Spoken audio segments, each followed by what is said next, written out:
বাঁশজনির দিকে নজর রাখবো, তার কারণ বাঁশজনি থানায় গতকাল রাতভর ধর্ণা দেওয়ার পর আজ সকালে গ্রেপ্তার করা হয়েছে বিজেপি নেত্রী রূপা গঙ্গোপাধ্যায়কে। প্রায় 14 ঘন্টা বাঁশজনি থানাতে ধর্ণা দেন রূপা গঙ্গোপাধ্যায়। গতকাল বাঁশজনিতে স্কুল পড়ুয়ার মৃত্যু পে লোডারের ধাক্কা এবং তারপর থেকে রীতিমতো দফায় দফায় উত্তপ্ত হয় পরিস্থিতি এবং বিকেলের পর থেকেই বিজেপি কর্মী নেতাকর্মীরা তারা আন্দোলন শুরু করেন। সেখানে যান রূপা গঙ্গোপাধ্যায়ও।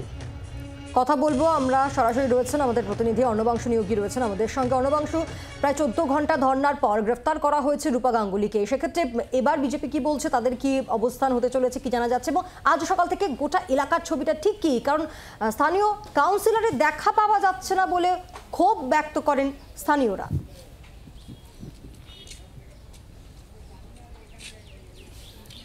দেখো, রূপা গঙ্গোপাধ্যায়কে ডিটেন করেছে, তারপর গ্রেপ্তার করা হয়, লালবাজারে নিয়ে যাওয়া হয়েছে। সেই বিষয়ে বিজেপি তারা বলছেন ছাড়তে হবে, কারণ এটা হচ্ছে তারা ভুলভাবে জোরপূর্বক রূপা গঙ্গোপাধ্যায়কে গ্রেপ্তার করেছে পুলিশ।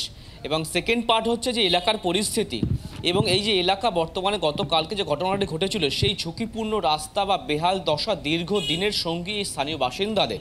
গতকালকে যার জন্য কিন্তু একটি প্রাণ গেল এবং সন্তান হারা হলেন কিন্তু মা, সেই জায়গা দাঁড়িয়ে রাস্তার বেহাল দশা আজকেও রয়েছে। তবে হ্যাঁ, এই যে ঘটনাস্থল দেখাতে বলছি একদম ডান দিকে, যেখানে গতকালকে ঘটনাটি ঘটে তার পাশেই রয়েছে লাগো একটি রাস্তা। সেই রাস্তায় কিন্তু মেরামতির কাজ শুরু হয়েছে। আমরা দেখতে পাচ্ছি সকাল থেকে কিন্তু মেরামতির কাজ চলছে।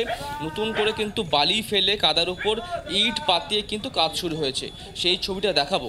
অর্থাৎ কোথাও কে প্রশাসনে একটু টনক নড়েছে। তোমাকে বলবো যে একটি স্কুল ভ্যান আগে দেখে নাও, যে স্কুল ভ্যানের মধ্যে বাচ্চারা রয়েছে এবং এই বিপদ রাস্তা দিয়ে হয়। এই যে এত বাচ্চা নিয়ে যান, কতটা ঝুঁকিপূর্ণ মনে হয় আপনার? না, রাস্তা এখন যে খারাপ আছে, যে ঝুঁকি কিছু নেই, কিন্তু এইখানটা ঝুঁকি হয়ে গেছে আজকে। কথাই বলা হচ্ছে, এই জায়গাটা ঝুঁকি এখন হচ্ছে। আমার খুব অসুবিধা হয়েছে। এখন আমার ঘুরতে গেলে সারা বিশ্ব দুনিয়া ঘুরে আমার বাচ্চা নেওয়া। কতগুলো বাচ্চা রোজা নিয়ে যান? আমি এই যে এখন দুজন করে থাকে। এখন আজকের একসঙ্গে ছুটি হয়েছে বলে আজকে একসঙ্গে এতগুলো। দেখো, অবশ্যই যে দুর্ঘটনাস্থলের অবস্থায় কিন্তু মানুষ তুলে ধরছে বিশেষ করে। আর অন্যদিকে দেখাতে বলবো সেটা হচ্ছে এই যে রাস্তাটি একদম রয়েছে গলির পাশে, ঘটনাস্থলের পাশে, সেখানে নতুন করে বালি ফেলে ইট পাতিয়ে কিন্তু রাস্তা তৈরির কাজ শুরু হয়েছে। স্থানীয় বাসিন্দারা কোথাও গিয়ে বলছেন যে গতকালকে মৃত্যু হয়েছে, তারপরে প্রশাসনের টনক নড়েছে। তা না হলে কিন্তু যে 3 বছরের আশ্বাস দিয়েছিল 3 বছরের মধ্যে এই রাস্তাগুলি সম্পূর্ণ মেরামত করা হবে, সেইটা 5 বছর 6 বছর হয়ে গিয়েছে, এখনো পর্যন্ত মেরামত করা হয়নি। গতকালকে একটি বাচ্চার মৃত্যু হয়েছে, তারপর যখন মানুষ পথে নেমে বিক্ষোভ দেখিয়েছেন, প্রতিবাদ দেখিয়েছেন, তারপরেই কিন্তু টনকটা নড়েছে এবং পাশে যে রাস্তা সেই রাস্তা কিন্তু মেরামতির কাজ শুরু হয়েছে।